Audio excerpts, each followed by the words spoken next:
Hey everyone, I'm Hannah Polis, and today in this video, our group will break down our analysis of Dollar General. Alex Gellner and I will address Dollar General's strategic positioning, followed by Alex Shang and Reid Polson, who will cover both the social and cultural implications of the organization. Let's begin.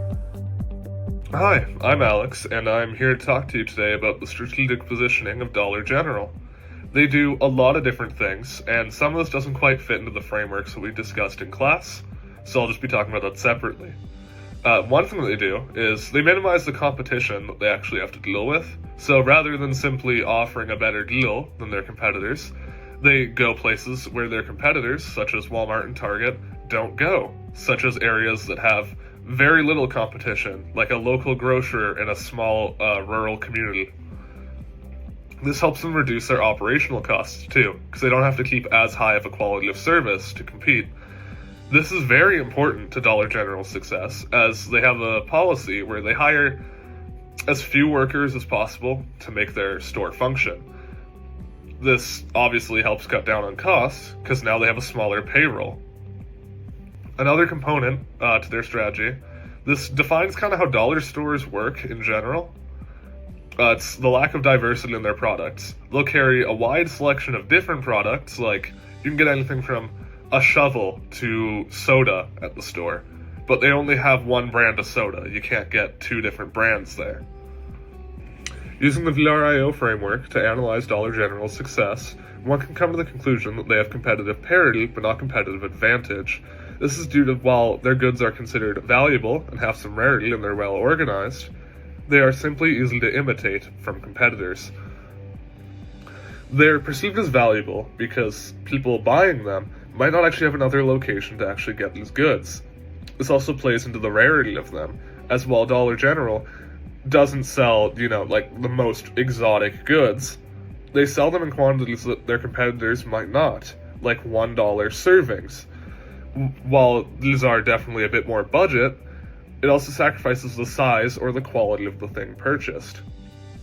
They're also well organized, keeping their, distribution system and supply chain very stable, despite how remote some of their locations are. The issue arises with the fact that Dollar General doesn't have much unique about the goods outside of the specific brand of the product they're carrying. Due to this, they take on a much more opportunistic approach to where they have to open stores in areas that fit their target demographic, people who would shop here and they don't have another option. Ideally, they also have very little or no competition nearby. Moving on to Porter's 5 forces, we start with new entrants. There are definitely other companies that follow what Dollar General is doing very closely, but they simply do not have the same hold that Dollar General has. An example being how many stores there are in the southern states of the US. 9% of all Dollar Generals in the USA are found in Texas, and there is one Dollar General per 15,000 people in a state that has 31 million people as of 2024. Moving on to substitute products, the main reason why this is labeled as having a medium threat level is that if there is another Dollar General store nearby, it most likely will have a different supplier for their goods, meaning they have substitutes in the market.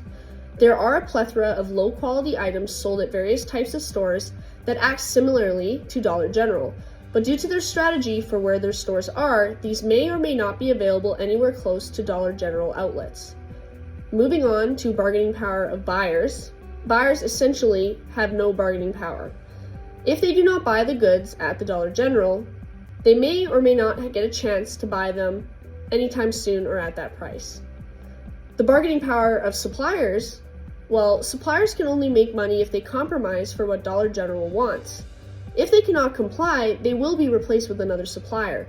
Generally speaking, the treatment between the two is fair. This also goes into the medium category because it does strain Dollar General to find a new supplier and acquire all that is needed for the two parties to be able to work together. And finally, rivalry among competitors. Dollar General goes the extra mile to put stores in areas where crime is high and the income is low, which is something very few businesses do. Granted, they simply cannot compete with other retailers in higher income areas due to their reputation. People may see it as a warning to stay clear of Dollar General, hence the medium threat level. Dollar General is also changing the social and cultural environment around it. unemployment and low-income jobs in the United States and Canada are increasing. In November 2024, the unemployment rate in Canada reached a high of 6.9%. This means that customers are looking for a cheap alternative to buy groceries and other products. Dollar General specifically targets low-income and high crime rate areas in order to take advantage of economic inequality. The inflation rate and cost of living are also rising, so people are switching to smaller chains and less expensive options to save money. Dollar General targets these low-income areas and makes it extremely convenient to shop at them by saving gas and transportation fees as well as time, as well as offering a lower selection of basic needs so they can cut the price on each item to undercut chains like Walmart. Corporate social responsibility is also being affected. The CSR aspects of Dollar Generals are having very large impacts on the economy and people that live near them. Specifically, the residents of small towns located near Dollar General and also the employees of Dollar Generals. Since Dollar Generals are known to be located in poor neighborhoods and high crime rate areas, the employees are making minimum wage and stores are more likely to be susceptible to theft. It was statistically shown that Dollar Generals experience more theft and are more likely to be robbed than other chains like Walmart. This is unfair to the employees that are already making minimum wage because it puts them in dangerous situations once the stores are being robbed and gives them poor working conditions. Dollar Generals are also negatively impacting the economy because they make it so convenient to shop there that they eliminate other local grocery store chains.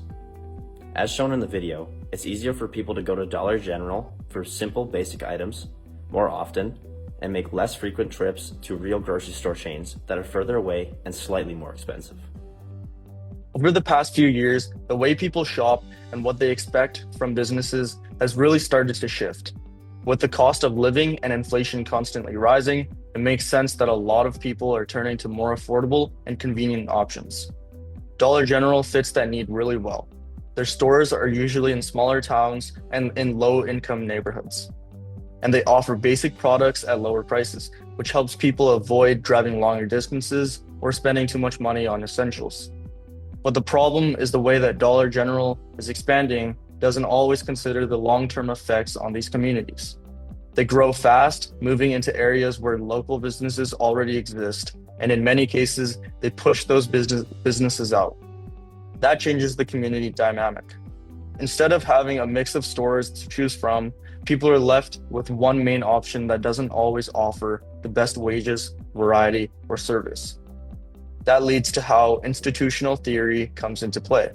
This theory looks at how businesses not only react to their environment, but also reshape it. Dollar General sees an opportunity in areas where people need cheaper goods, so they step in.